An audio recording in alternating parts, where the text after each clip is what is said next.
guys, welcome back to Magic TV. My name's Craig. It is 9 o'clock on a Tuesday, which means it's time for a Magic News. And I'm back in my office. Thank God I'm back in the Midlands after being on the road for a couple of months. I hope you guys are having an amazing week, and we're going to get straight into it. If you have never seen the Magic News before, the idea is simple. I'm going to bring you all the news that's happening around the UK and around the world and all of the exciting stuff that's going on.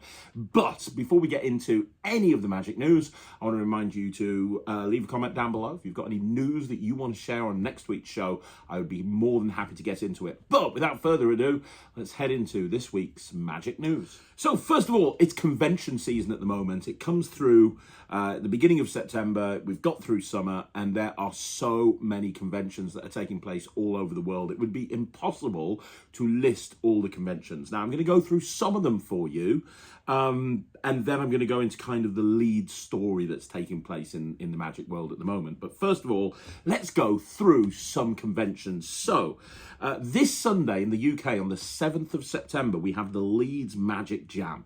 Now, Leeds is a beautiful city. I went to university there. I've never actually been to the Leeds Magic Jam, but everybody raves about it. And in the Leeds Magic Jam this Sunday, we have an incredible lineup. You've got John Allen, Kay Dyson, Miss Magic herself, Mark James, one of the best cabaret acts on the circuit, and Ben Williams, possibly one of the greatest underground creators of all time. You're also going to have Sam Fitton there, who's going to be doing a live demonstration of his groundbreaking solo system, which is designed to run music for a solo performance. Very, very good. So that's this Sunday. That's the 7th of September. Now, also, there's a brand new convention taking place on the 5th of October in Sussex. I've lectured at Sussex a couple of times. It's a wonderful, wonderful, wonderful club, and they are pushing forward with the first Sussex Magic Convention. It's taking place on the 5th of October, and they have 3 headline lecturers. First of all, they have Chris Congreve, then they have Wayne Fox, then they have Paul Gordon. Now, that is like a true OG lineup. Like, you think of 3 of the best lecturers in the UK right now, I would definitely put Chris Congreve, Wayne Fox, and Paul Gordon on that list. Just those names. Forget about anything else that's going on at the Sussex Magic Convention. Just those names alone is absolutely a reason to go and attend that. And it's only £20 for a ticket, and there's a load of other stuff going on as well. So that's 5th of October. That's the Sussex Magic Convention. Now, heading over to America, and specifically to Columbus, Ohio, home of Penguin Magic, you're going to see Magi Fest. Now, Magi Fest is organised by Vanishing Inc., and it is running for the 22nd to the 24th of January. Now, I've already talked about Magi Fest a couple of times over the course of the last few months. What's very exciting about it is they've just announced a whole bunch more names. One of the names they've announced is Henry Harrius, which is going to be huge.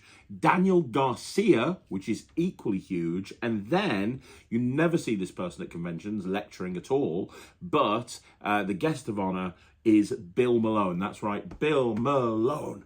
Bill Malone. For me, that's a reason right there to go to Magi Fest from wherever you are in the world. I mean, incredible. Right, then back over to the UK, 18th and 19th of October, we have the South Tyneside Convention. I was there last year. It's a great convention. They have an incredible lineup. People like Tom Brace, Ben Hart, Jackie Yu, Kay Dyson. The list goes on and on. One of my favourite illusion acts, if not my favourite illusion act, Matrix Illusion, Alex Jess, the Matrix Illusion, Alex and Kelsey, are going to be at South Tyneside Convention. Now, Alex is doing his very first lecture, and he's going to be lecturing on, I don't want to say what, but he told me what he was going to be lecturing on, and it is super interesting. I think this could be the sleeper hit of the convention, and obviously Matrix will be on the gala show, and they'll be on the family show as well, and they really bring it. So that's the South Tyneside Convention. I want to talk about one more, which is the Trix Convention. Trix is a pretty big convention over in America, and it takes place from November the 20th to the 22nd, and there's already a bunch of people that have been announced, which I've talked about in previous Magic Newses, but ones that have been announced recently. Boris Wilde is the guest of honor. Boris Wilde is obviously a legend. Danny D'Ortiz, Chad Long, Rachel Wax, Robin DeVille, and Mr. I Love Luke Dante, Luke Dancy himself. Trix convention, 20th to the 22nd of November. There's a load of other conventions, but I don't want to just make this a video where I'm just talking about conventions all the time. But trust me, over September, October, and November, if you like going to Magic conventions, if you want to meet up live and in person with real people and session and talk and chat, then no matter where you are in the world, there's going to be a convention for you. So we're going to spend a bit of time today talking about the Magic Circle. And the first thing that I want to talk about is the fact that they've just had their election. So they've just had, if you don't know, every year, the Magic Circle elect a new council. Well, they've just changed the rule. It's actually every 2 years from now on. But they elect a new council. And they've just announced the council members for this particular term. And it's going to be Laura London, Faye Presto, Nathan Earl, Paul Martin, Tony Antonio, Rodney James Piper, Mark Bennett, Ozzy D, Jason DeVell, and Sid Quarantine. Now, that's a great lineup. That's a great council. It really is. And they all bring different strengths, and they all bring something kind of unique to the position, which is great, truly wonderful. And also, because he ran opposed, Marvin Burglass will be the president of the Magic Circle again, and the vice president will be Michael J. Fitch. Lee Hathaway has stepped down from council and from the vice presidency. So Michael J. Fitch is going to be the new vice president of the Magic Circle, which is great because Michael J. Fitch has a lot of experience working with Marvin Burglass, and they both kind of pull in the same direction, and they both really have a vision for the Magic Circle and what the Magic Circle should be doing, and how much better they can use the premises of the Magic Circle. So yeah, I mean, that's a great council, that's a great vice president, that's a great president. You know, over the last few years, especially since Marvin has been president, you've seen the circle go from strength to strength, not only from a magical point of view, but also from a perception of the people that aren't magicians. You know, the amount of people now at gigs that will say to me, "Oh, Magic Circle," and you know, the amount of people that have told me they've gone to shows at the Magic Circle, and that's because of the hard work that's happening behind the scenes by the council and by the president and the vice president. So long may that continue. There is one thing I want to talk about, and I wouldn't normally talk about this because this has happened sort of internally within the Magic Circle Facebook group. There's a Facebook group for Magic Circle members. However, it's been talked about on a couple of other conventions and a couple of other places as well, including a forum and a couple of other Facebook groups. So I think it's worth talking about, which is exposure when it comes to when it comes to Marvin's Magic. So if you don't know basically what's happened, there's some people that have been talking about Marvin's Magic. So if you don't know what Marvin's Magic is probably the thing that got more people into Magic than anything else. Marvin's Magic is owned and operated by Marvin Burglass. He doesn't have anything to do with the day-to-day of the running of the organization now, but it is his company. And Marvin's Magic, basically, I'm sure you all know, they sell magic kits, high-end magic kits to people all over the world. And as I said, more people have got into magic through buying a Marvin's Magic kit than anything else, I would imagine. And so many demonstrators that have started off demonstrating in Marvin's Magic at places like their flagship store in London have ended up being some of the biggest names in the industry. Well, there's something that's happened recently where a video has been shared of a demonstrator at Marvin their, I can't remember the name of the place, the big toy shop in London. Oh my God, Hamleys. Is it Hamleys? Whatever. The big toy shop in London. Hamleys, I'm sure it is. Obviously, Marvin's Magic have a booth there and have had for so many years. And there's a video that's been shared online in a couple of different places of a couple of different Marvin's Magic demonstrators that are demonstrating how to do a floating thing. I think it's a floating disc or something, I'm not too sure. And they're using a sort of a Fearsome style hookup behind the ear, and they're demonstrating this thing floating. And then as part of their pitch to get people to buy the product, what they're doing is they're kind of demonstrating how it works. And they turn around and they say, look, I've got a piece of tape here behind the ear, or I've got this thread that goes down to here. So when I spin it, I can control it with the head. And this video is being shared around everywhere. And people have been saying, hey, isn't this exposure? You know, we talk about exposure online, we talk about exposure on social media.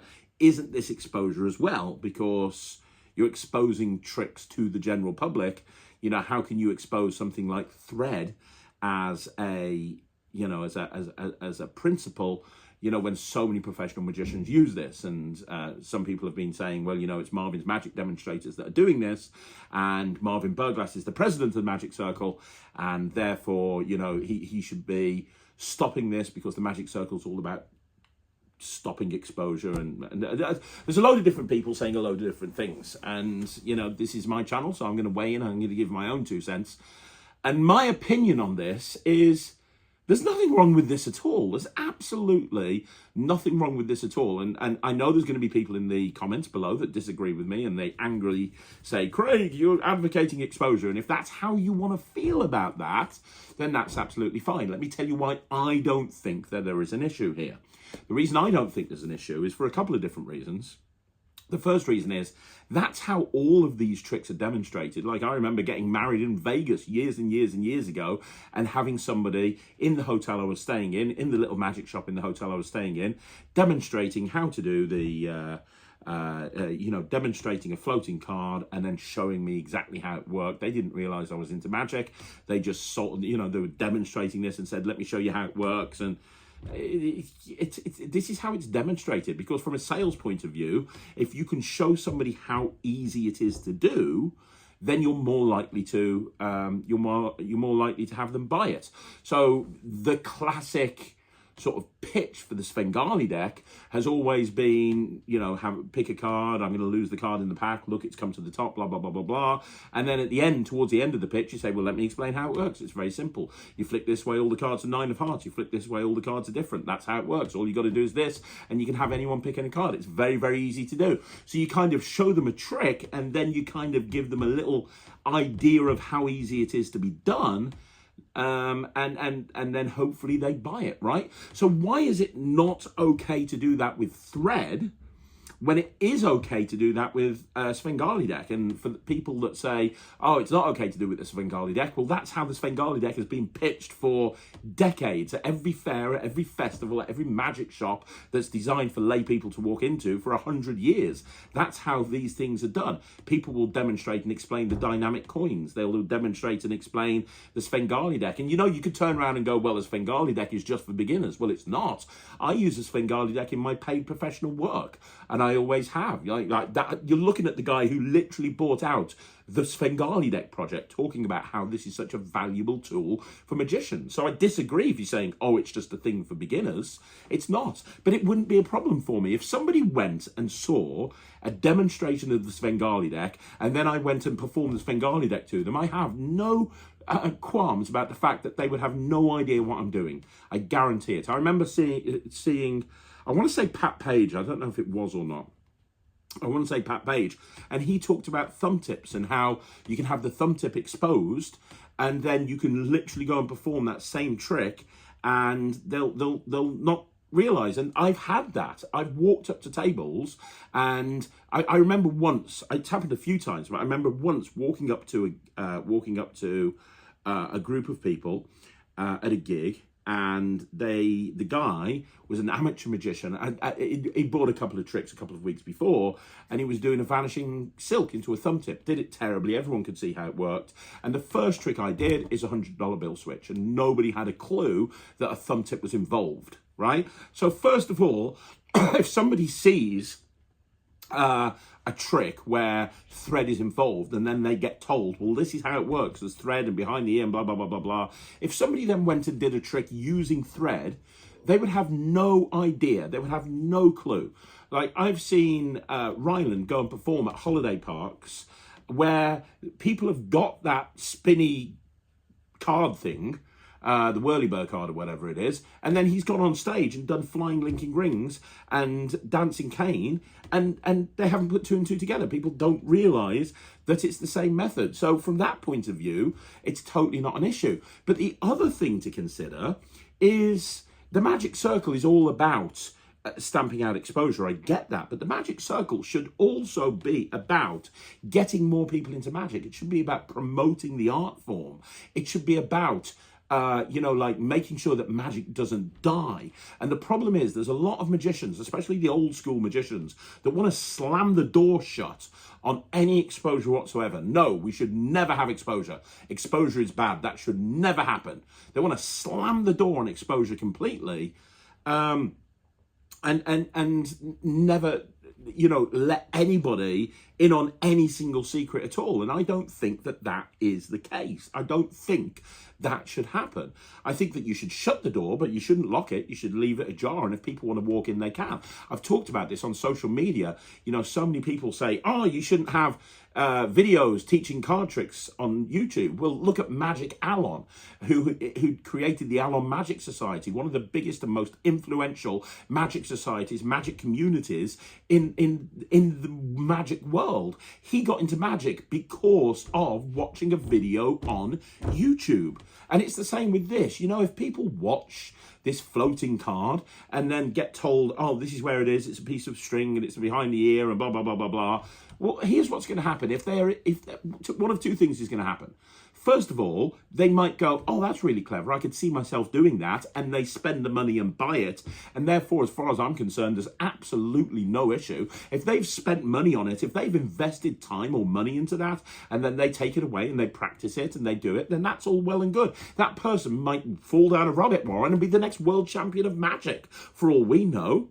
But if somebody sees it and goes, nah, I'm not interested in that, and then they've got that lodged in their head that there's this floaty card thing, in a month's time when they go and see a magic show, or 2 months' time, or 6 months' time, or 1 year's time when they go and see a magic show, they're never going to remember that. They're never going to see, like, David Copperfield flying and then go, well, hang on a minute, I was in Marvin's Magic and I saw a card float a year ago. I think I know how that works. They'd never remember that. I don't remember what I saw on TikTok yesterday or what I saw on YouTube Shorts 2 days ago, let alone what I saw a year ago. And that includes magic videos. And I'm into magic. If somebody is walking through a department store with their kids and gets shown how a floating card works and they're not into it to the point that they don't buy it, they're not going to remember that 6 months' time. They're not going to remember that in a year's time. They're just not going to remember it at all. It makes absolutely no difference whatsoever. But you know what? By doing that, it's going to get more people to buy it, because if they can be shown how it works and they go, well, actually, that's really easy, more people get into magic, and that's good for the industry. More people get into magic, there's more performers, there's more creators, there's more magic tricks. Just the entire infrastructure is better in every single way. So I don't see a problem with a Marvin's Magic demonstrator explaining how a hookup works in 5 seconds. It wasn't like he sat down and he went, right, okay, everybody sit cross-legged on the floor. We're going to workshop this motherfucker and we're going to work out exactly how it works step by step. No, he was just like, look, this is a floating card. Isn't it amazing? Yeah, it's amazing. Oh yeah, you just got a piece of string there. I control it with my head and that's how it works. I don't see a problem with that at all. And if we have got a problem with that, why don't we have a problem with every other magic prop that uses that same technique to teach them how it's done? Because that's what, everybody who's watching this video, everybody who's watching this on YouTube that has an interest in magic, at some point you got into magic. At some point you got taught a trick. And I don't know how that happened. It very much depends on a case-by-case basis. But at some point, you got taught a trick.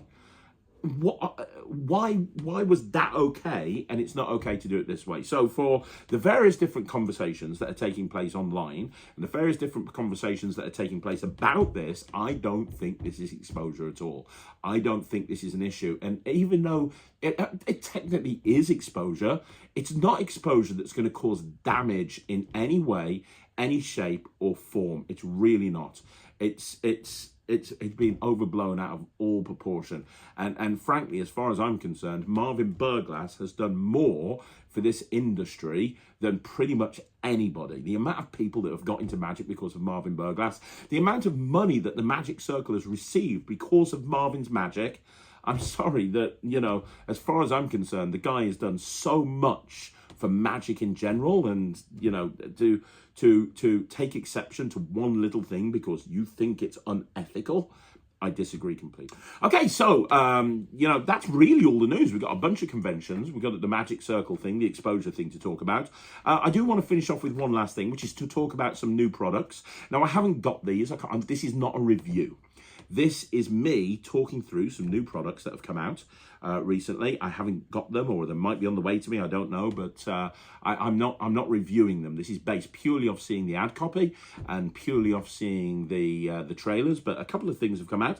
Liner by Bond Lee, which is a selected and signed card, lost in the deck. You draw a line on a playing card, it bounces around all over the place, and then eventually the line disappears and it appears on the signed card. There's been a few tricks that have done that. Julio Monturo one a little while ago and a couple of others, but this looks very, very good. You've got Unbent by Jason Poulter, which is kind of a weird kind of torn and restored card, but not really. You have a card that apparently is not forced, and you have a fold put in it, so you bend it back and forth so there's a fold and they can see the white line there, and then all of a sudden the white line vanishes off the card and leaves you with a normal card apparently that they can look at, which sounds really good. Jason Poulter I'm a big fan of, and this seems like an interesting concept. For years I used to do that David Williamson trick where you do a torn and restored card. It was a transpo as well, and at the end you left all of the creases in the card and you ironed out the creases, and that's the thing that got the biggest reaction. So I think that could be quite good. Don't know. Then you've got Lumino by Thomas Bader. Thomas showed me this before Blackpool at the Session Convention earlier this year, and also obviously I saw it at Blackpool. It was a complete sellout at Blackpool. It's basically Thomas's way of doing a memorized deck style routine using a very clever system. Thomas is genius, he really is.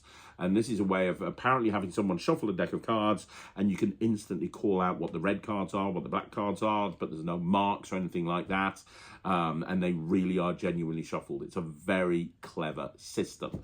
Next you have the Ember Fire Wallet by MS Magic. So, Fire Wallets are 2 a penny, but the best ones really are the electronic Fire Wallets, because then you don't have to use a flint. You can literally just press a button, and there's been a few different Fire Wallets out, but MS Magic have taken their skills when it comes to creating fire products, of which they've bought out a lot over the years, and applied it to a wallet. So if you're looking for a good Fire Wallet, MS Magic seem to be your guys. Obviously MS Magic run and owned by Bond Lee.